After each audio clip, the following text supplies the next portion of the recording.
Cahaya di tengah kabut, langit malam di tanah Jawa tampak cerah, dihiasi bintang-bintang yang berkilauan. Arya Ulama, seorang alim yang dikenal karena kebijaksanaan dan kesalehannya, duduk di atas sajadah usang di dalam surau kecil.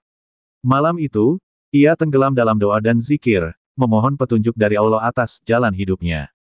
Saat ia terlelap dalam sujud panjangnya, sebuah mimpi datang. Dalam mimpi itu, ia melihat seorang pemuda di tanah Pasundan yang berdiri di tengah lautan manusia. Pemuda itu memegang lentera, menerangi kegelapan yang menyelimuti wajah-wajah penuh ketakutan. Namun di kejauhan, tampak bayangan seekor harimau putih yang mengaum keras, mencoba memadamkan cahaya lentera itu. Arya terbangun dengan napas tersengal. Ia merasa ada pesan ilahi dalam mimpinya.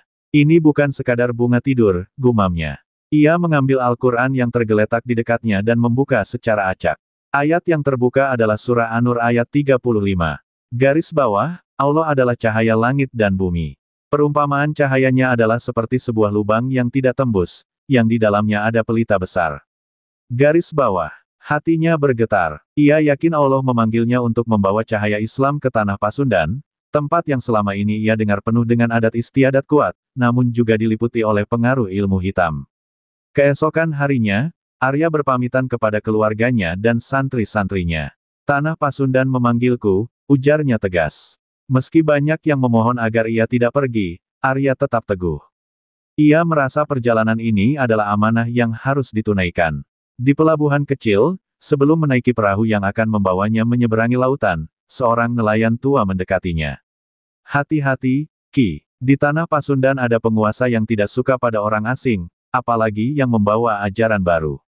Namanya Ki Maung Bodas. Ia bukan hanya penguasa, tapi juga seorang yang sakti mandraguna. Banyak yang mencoba melawannya, tapi berakhir tragis. Arya tersenyum lembut. Tidak ada kekuatan yang lebih besar dari kekuatan Allah, jawabnya. Dengan keyakinan itu, ia menaiki perahu, memulai perjalanan panjang menuju tanah Pasundan, tanpa mengetahui bahwa setiap langkahnya akan dipenuhi cobaan yang menguji keimanannya. Langit mulai mendung saat perahu kecil itu bergerak menjauh dari pantai, seolah memberi isyarat akan badai besar yang menantinya di depan. Setelah beberapa hari perjalanan, Arya Ulama akhirnya tiba di tepian hutan lebat yang dikenal sebagai hutan Pakuan. Orang-orang di desa terdekat memperingatkannya agar tidak melewati hutan itu. Hutan Pakuan adalah wilayah kekuasaan Ki Maung Bodas, kata seorang lelaki tua dengan nada bergetar. Tidak ada yang keluar dari sana hidup-hidup kecuali mereka yang tunduk padanya. Namun, Arya tetap teguh pada niatnya. Aku tidak berjalan sendiri. Allah bersamaku, jawabnya. Dengan bekal air dan sedikit makanan, ia melangkah masuk ke dalam hutan, meninggalkan tatapan penuh rasa iba dari para penduduk desa. Hutan Pakuan bukan sekadar hutan biasa. Pepohonan besar dengan akar-akar menjalar seolah hidup, dan kabut tebal menggantung di udara, membuat pandangan menjadi terbatas. Suara-suara aneh seperti bisikan terdengar dari berbagai arah, membuat suasana semakin mencekam.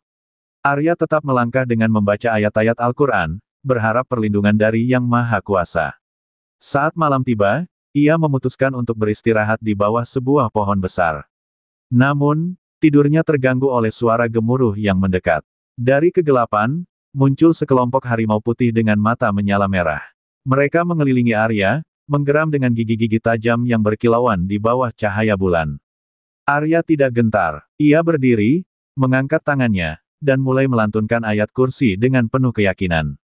Harimau-harimau itu tampak ragu. Geraman mereka melemah, dan perlahan mereka mundur, seolah ada kekuatan tak terlihat yang melindungi Arya. Namun, dari kejauhan, terdengar suara tawa keras yang menggema di hutan. Hebat, Arya Ulama, suara itu bergema. Tapi ini baru permulaan. Kau pikir bisa membawa cahaya ke tanah ini? Kau akan tenggelam dalam kegelapan sebelum mencapai tujuanmu. Arya menyadari bahwa suara itu berasal dari Ki Maung Bodas. Meski ia tidak dapat melihat sosoknya, Arya tahu bahwa Ki Maung Bodas sedang menguji keberaniannya. Kegelapan tidak akan pernah menang melawan cahaya, balas Arya dengan lantang. Malam itu, Arya melanjutkan perjalanannya dengan hati-hati. Di tengah hutan, ia bertemu seorang nenek tua yang sedang duduk di dekat api kecil. Nenek itu memanggil Arya untuk mendekat. Anakku, kau adalah utusan cahaya, tapi perjalananmu tidak akan mudah. Ki Maung Bodas bukan sekadar manusia, ia adalah penjaga kegelapan yang akan menggunakan segala cara untuk menghentikanmu, kata nenek itu. Arya mendengarkan dengan saksama. Nenek itu lalu memberinya segenggam daun hijau dan berkata, daun ini akan melindungimu dari sihirnya, tapi kekuatan sejati ada di imanmu. Jangan pernah ragu kepada Allah. Setelah memberikan pesan itu, nenek tua itu menghilang, meninggalkan Arya sendirian di tengah hutan. Dengan keyakinan yang semakin kokoh, Arya melanjutkan perjalanannya, menyadari bahwa tantangan sesungguhnya baru saja dimulai. Setelah melewati hutan pakuan yang penuh cobaan, Arya Ulama tiba di sebuah desa kecil di kaki gunung. Desa itu tampak sunyi, meskipun matahari sedang tinggi. Tidak ada suara anak-anak bermain, tidak ada aktivitas di ladang, hanya hembusan angin yang membawa aroma kecemasan. Saat Arya melangkah lebih jauh, ia melihat penduduk desa berkumpul di balai bambu. Wajah mereka kusut, penuh rasa takut. Seorang pria tua dengan pakaian lusuh berdiri di tengah kerumunan, berbicara dengan nada penuh ketegangan. Kita harus segera menyerahkan upeti sebelum matahari terbenam. Jika tidak, Ki Maung Bodas akan mengirimkan bencana lagi. Serunya, Arya mendekati kerumunan itu dan bertanya, apa yang sedang terjadi, Bapak? Pria tua itu menoleh, menatap Arya dengan curiga. Siapa kau, orang asing? Kau tidak tahu bahaya yang mengintai di desa ini. Arya memperkenalkan dirinya dengan tenang. Aku hanyalah seorang musafir yang membawa pesan damai. Jika ada yang bisa kubantu, katakanlah. Salah satu penduduk desa, seorang wanita muda bernama Nyi Rukmini, melangkah maju. Kami hidup di bawah bayang-bayang ketakutan, Ki. Ki Maung Bodas menguasai desa ini dengan kekuatan ilmu hitamnya. Setiap bulan, kami harus menyerahkan upeti berupa hasil panen, emas, atau bahkan anak-anak muda untuk dijadikan pengikutnya.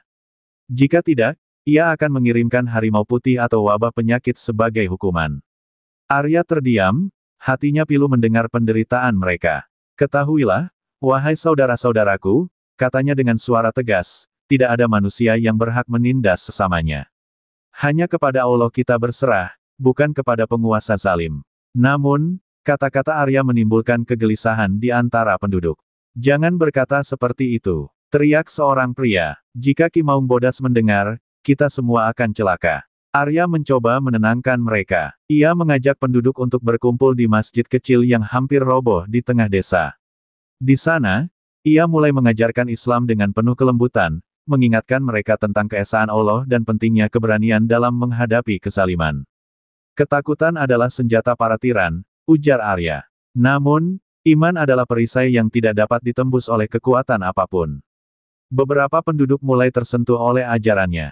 Mereka yang awalnya ragu mulai menunjukkan keberanian kecil, seperti menolak memberikan upeti tambahan. Namun, kabar tentang keberadaan Arya Ulama segera sampai ke telinga Ki Maung Bodas.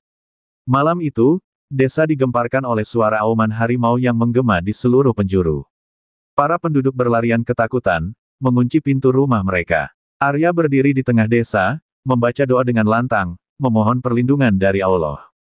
Harimau-harimau putih muncul dari kegelapan, mengelilingi Arya, tetapi mereka tidak berani mendekat. Dari kejauhan, terdengar suara tawa keras. Arya Ulama, kau pikir bisa mengubah nasib desa ini? Mereka milikku, dan tidak ada yang bisa merebut mereka dariku. Arya menjawab dengan lantang, kegelapanmu hanya sementara, Ki Maung Bodas. Cahaya kebenaran akan memadamkan tiranimu. Penduduk desa yang menyaksikan kejadian itu mulai melihat harapan dalam diri Arya.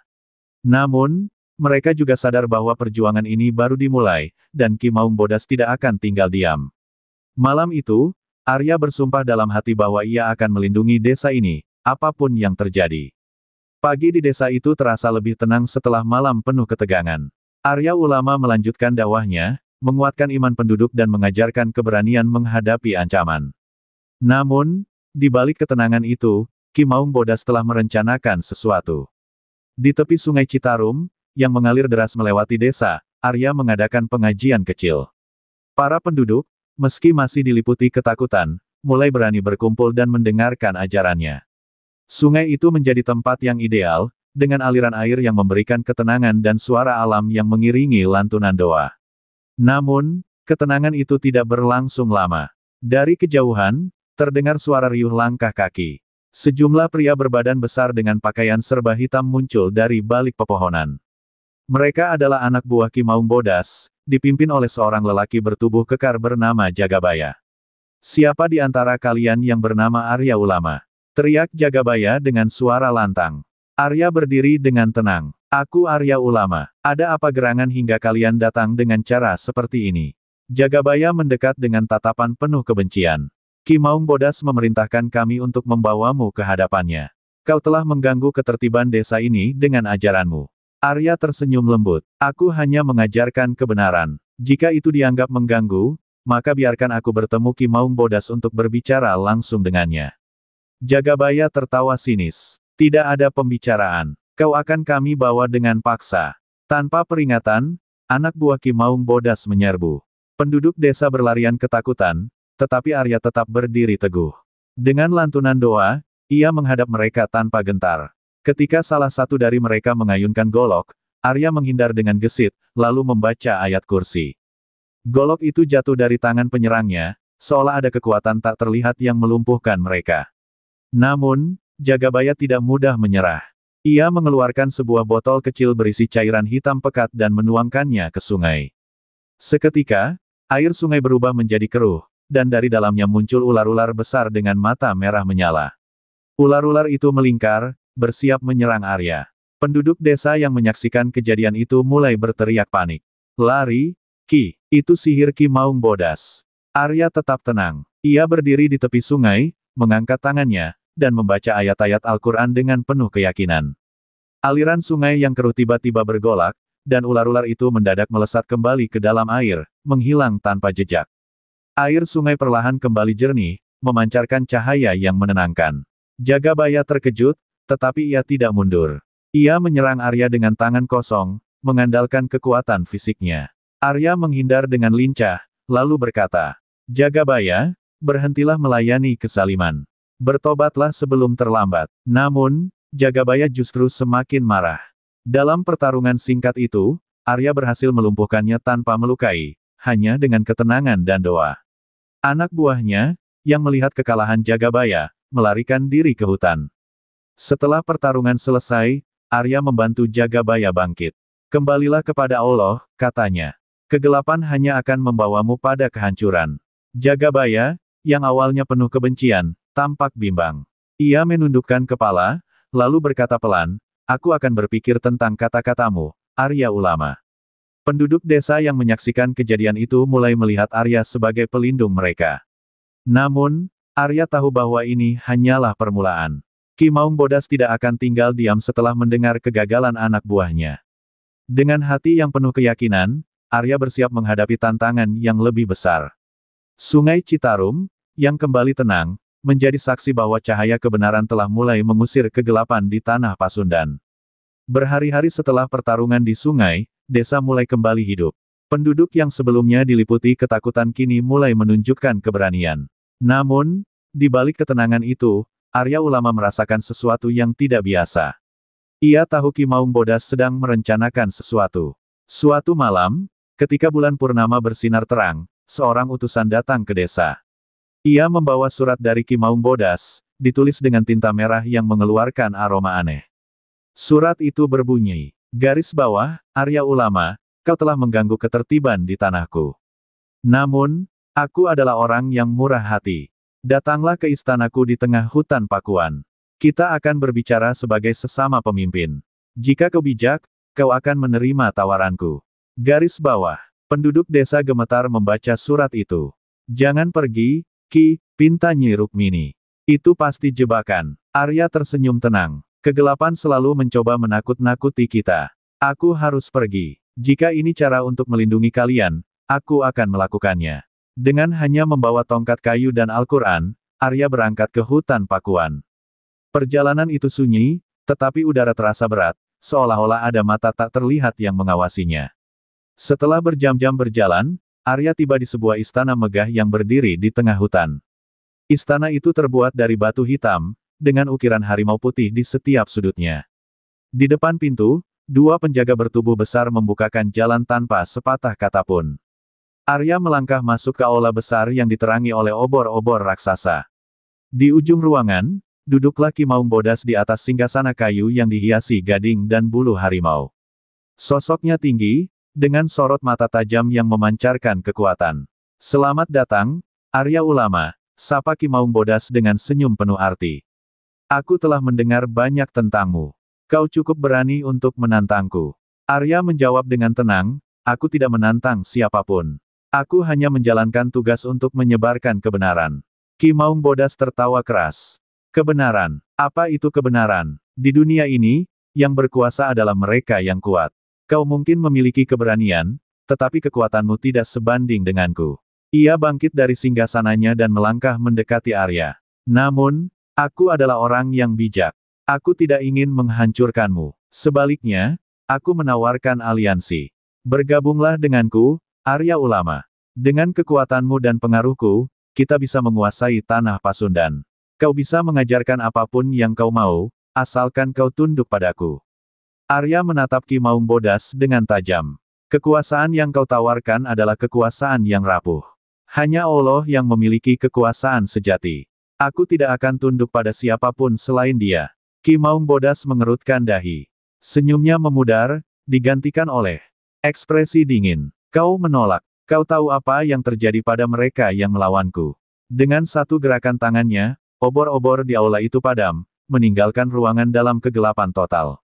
Suara auman harimau menggema, dan Arya merasakan udara di sekitarnya menjadi dingin. Namun, Arya tidak gentar. Ia mengangkat tangannya dan membaca ayat kursi dengan lantang. Perlahan, cahaya muncul dari tubuhnya, menerangi ruangan. Harimau-harimau yang muncul dari bayangan mendadak berhenti, mengaum lemah, lalu menghilang seperti kabut. Ki Maung Bodas mundur beberapa langkah, matanya penuh amarah. "Kau akan menyesal, Arya Ulama. Kau mungkin menang kali ini, tapi aku akan menunjukkan kekuatan sebenarnya dari kegelapan." Arya menatapnya dengan tenang. "Kegelapan tidak akan pernah menang melawan cahaya.